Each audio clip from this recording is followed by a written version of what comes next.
Cozy Cinema, our new series where we watch cheesy holiday-themed movies. and then talk about it. We will only watch the first 30 minutes of the movie. And then, if we've never seen it, we'll make predictions about what we think will happen. You can find all the movies we pick streaming online. So prepare to find your next guilty pleasure.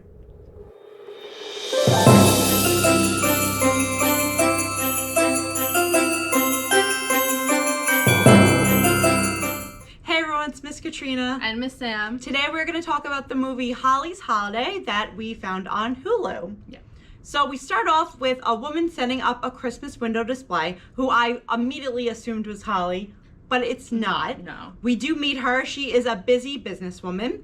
Her name is Holly Maddox, and she's on her phone as she barrels through a bunch of like old-timey Christmas carolers. Which I didn't know that was still a thing.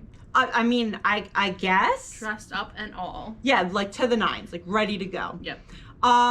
So her assistant comes by. She's at work. Her assistant comes by and says that she knows she was working till 3 a.m. We do like set up our whole like super busy businesswoman who is only about work and doesn't have a life. Nope. Yeah. All she cares about is her job. So her coworker, her name is Dina. She points out that her tights are ripped, and then just like happens to have another pair of literally the same tights. The same exact tights. Same exact ones, Look and exactly. helps her out. Cool. They seem like they've been friends for a while. Mm-hmm. That they were friends in like college, and now they have a job together. The friend Dina does have a romantic night planned tonight with her boyfriend Marcos, who is rich, which is very important to her, and a model or something. I think she just says he's very attractive. I guess oh. like, you know, she's just like, oh, he's like a perfect catch kind of thing. Yeah. Then Holly does say that she had some potentials from the dating site she's on that apparently Dina set her up on. Yep. And then she gets a message, the friend Dina gets a message that her plans have changed. There's no more romantic night with her boyfriend. They're going to like a hot new club that's throwing a party. Yep. Right after that, her coworker Milo shows up, who is a cutie. And he definitely has a crush on her. Oh, 100%. That he says that their boss is all worked up. They go to like a meeting, and the boss tells them that there's like a competition to win this diamond company to air their ad campaign. She's an advertising person. Yes, which I didn't know for like a while. I had no idea what she did. I was like, oh, what does she do? Is she like a photographer? They said it right in the beginning. Oh, they did? I must have missed that She part. works at an advertising agency. Okay, well, good to know then. I mean, they also mention it later, so I figured it out. But, so yeah, they're like doing this competition to like win this diamond ad agency, and it's gonna air on, drum roll, Christmas Eve. So, the boss wants them both to work on it because they're single and don't have families, which like rude. And they have no other life, so Yeah. this is all they're gonna do. Great. And then we find out her assistant Meg has a crush on their also other nerdy, sort of cute coworker. Yep. She goes to lunch with Dina and admits she's lonely. She says she has the perfect job, life, apartment, all that other stuff, but doesn't have the perfect guy. Which, like, girl, your life is great. You don't need a guy to complete it. Like, why do you need that? But she thinks she does. She thinks she does. She stops at a store window and says she needs a perfect man just like that mannequin. Yep. And that is where we set up our story. We're back at the office with Milo, and they're brainstorming. He says he wants an interesting ad. She says she wants like a perfect ad. Like a classic, like fall in love, get married. And he kind of is saying that like that doesn't exist. That's not real. And she's saying, no, that's what people want. That's what we should be doing. So that you can tell that they're definitely different. He's more of a realist. She is more like into the Disney fairy tale. They go, Meg interrupts her and is like, here's your dress for this hot new club we're going to tonight. She invites Milo, and he says, no, it's not a scene. Yep. So then we get to this club, and it's a classic club situation. And we meet Marco. Who is kind of, like, gross. Not a great guy. No. He tries to set her up with his friend Javier, who seems to have a girlfriend. And then he tries to set her up with some other dude, and he also has a girlfriend. And then he gives up. Yeah, and then he tried hard. They go to the bar, and she notices that Marcos is flirting with some other girl. She tells the friend Dina, and she's just like, yeah, I mean, that's just him. It is what it is. Which, like, don't excuse his dead behavior. Yeah, because the girl's hanging all over him, like. Oh, yeah. Milo shows up at the club, and they all hang out. They have a good time, it seems like. He walks her home. They have a picture where it fails. Oh, yeah, they have, like, a bad picture. But it is close up on their hands, so, like... Set up the romance a little.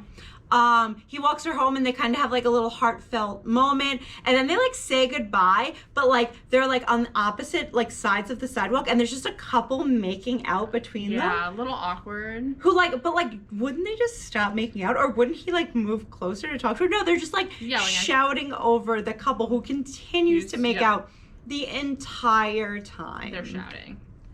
So the next day, we set up, we find our old-timey Christmas carolers. Which are clearly everywhere in this city. And she tries to knock through them and ends up falling and slamming her head onto the sidewalk. And she's unconscious. So a handsome man helps her up. We find out his name is Bo, and offers to walk her to work. She gives him her number. Yes. And she's like all in love. Like she looks like a train wreck when she gets in. But she's like, it doesn't matter. I had a fairy tale. He helped me. Everything's great. He immediately calls her, which like he just left her. Like, but he is the perfect man. So I mean, the perfect man would not call me 5 minutes after he left me. Like that would be annoying. But he asks her out for tomorrow at noon, which like who goes on a date the next day at lunch at noontime? But whatever. So they go to this really nice restaurant. She shows up, and he is dressed like a hard nerd. His outfit was not good. And he was, like, super nice, like, fake nice almost. He was, like talking to the people next to them. He's like, oh, like, I hope your wife is doing well. Like, what? It's just strange. And then he does a bunch of weird poses for, like, what he said his job was, which is... Yeah, so she says she's in advertising. He's like, I've done a bunch of ads. And then in the middle of the restaurant gets up and does the poses for the ads, which clearly we know this guy's got to be a mannequin, right? Yeah. Like, we've read the intro. Like, I guess those are his mannequin poses, which I thought the different things that he's advertised in his mannequin. In his mannequin life, I guess? I don't know, whatever. It was weird. Then he orders her food, which red flag for me, not happening. But she happens to like it, so I guess she thinks it's romantic. Not romantic, creepy, and controlling. Yep. So she then ignores her phone while she's on the date with him, which is Milo texting her about work. So we kind of see her priorities starting to shift from businessy to now this like beau guy. Yeah. So they decide to go to his apartment, which, you know, smart move on your first date. Yeah, you do with a dude you've met yesterday. Like on their way though, they kind of zoom into the store window across the mannequin is missing from the beginning. The mannequin's missing. He's gone. It's great. What a great moment. So then, like, oh yeah, we also see his neighbor who's like, oh, Bo's so great, pretty much. She asks if he's gay because his apartment's so nice. He says he's not. No, he says, but he also then adds, I was in retail, but I got out of it. I traveled the world. I do extreme sports and volunteer for charities. So obviously he's still talking about his mannequin window. But like extreme sports? I guess like skiing or something. I don't know. Like I felt like X Games. Like that was immediately what I thought.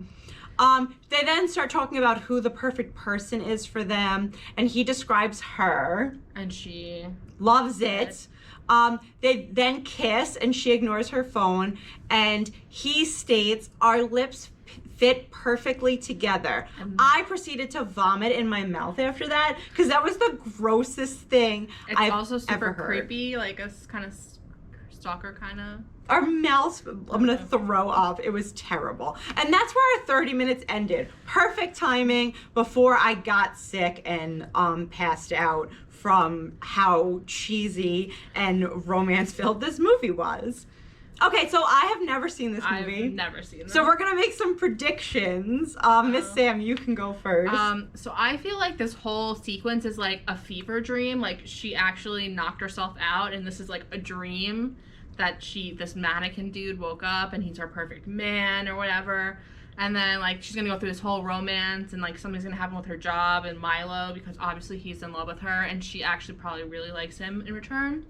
And then she's gonna wake up on the sidewalk, and obviously, like, they're gonna get their ad in, and it's gonna be amazing, and they're gonna get the job. I have a feeling they're gonna use the picture from the club of their hands, because it's a diamond commercial. Oh, that's good. So I feel like they're gonna use that picture. And then they're going to obviously fall in love. And I don't know what's going to happen with the mannequin. I'm sure you're just going to be there. I don't know. I kind of agree. I feel like this is all like some sort of like she's unconscious or something, and this is what she's thinking of. I think like she's definitely gonna like get together with Bo and then like realize that Milo's right, like fairy tales aren't real, and just be like, this is not what I wanted. But like at that point, she's gonna have like ruined everything at work or with Milo, and then she's gonna wake up and be like, I can get a second chance. And then she's gonna run to Milo. Yeah, run straight to Milo, and they're clearly the ones who are gonna end up together. Yeah. And I don't know what's gonna happen with this mannequin dude. I think she's just gonna like, they're gonna be like so happy at the end, and they're gonna like walk by the like window, and he's just gonna be in there like posed like in his mannequin and, like, pose. creepily. Yeah, right. Oh, that would be too weird. That would be. That's like a nightmare for me. The mannequins come alive. He did say the lips fit perfectly together. That's a nightmare for me also. Yeah. Okay, so we're gonna say if you should or shouldn't watch this movie. Miss Sammy can go first. I'm gonna go with a hard no. It was kind of terrible, like even for my standards. I mean, I probably will finish it because it's a mannequin, but like I wouldn't waste your time. So yeah, I mean, like if you're in it for like a really serious love, like Christmas movie, like I mean, there's better ones out there. But if you're in it to be like, this is terrible, I hate everything about it, I want to make fun of it, this is the movie for you, because this is just going to be really, really cheesy and really terrible. But you know, it serves its purpose of being cheesy and terrible. I think like that's what they were going for, and they've hit the nail right on the head with that. You have to choose between a mannequin and a man. So like, yes, if you want some entertainment, no, if you actually want to watch like a good Christmas movie.